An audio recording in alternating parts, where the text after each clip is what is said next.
Wie besit jou regtig? Die wêreld sê, dis my lewe, dis my keuse, dis my regte. Maar die woord van God sê iets radikaals anders. Jy behoort nie aan jouself nie. Jy is duur gekoop.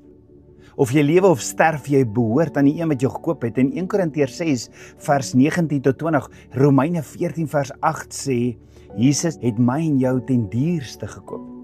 En dit laat my dink aan 'n storie wat ek met jou wil deel. Eendag was daar 'n seentjie wat vir hom 'n draadkar gemaak het, om in die stofpad naby hulle huis mee te speel. Hy het die draadkar by 'n groot boom langs die stofpad geparkeer en daar geberre.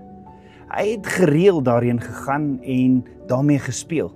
Maar eendag, toe hy daar kom, was sy draadkar, wat hy so uniek gebou het, weg. Hy was baie hartseer en het lank daarna gesoek, maar nêrens gevind nie. Iemand moes sekerlik die draadkar gesteel het hy by homself gedink. En op 'n dag stap die seentjie in die dorp by 'n speelgoedwinkel verby en sowaar daar in die venster sien hy sy unieke draadkar wat hy self met sy eie hande gebou het. Hy het onmiddellik al sy geld gevat en die draadkar gekoop want hy was net so lief vir sy eie kar.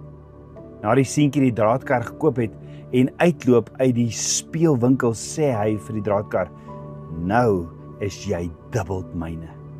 Ek het jou eers gemaak en ek het jou nou ten duurste gekoop. Net so het Vader ons pottebakker, my en jou geskape met sy pottebakkerhande, want Genesis 1 vers 27 sê, en God het die mens geskape na sy beeld, na die beeld van God het hy hom geskape.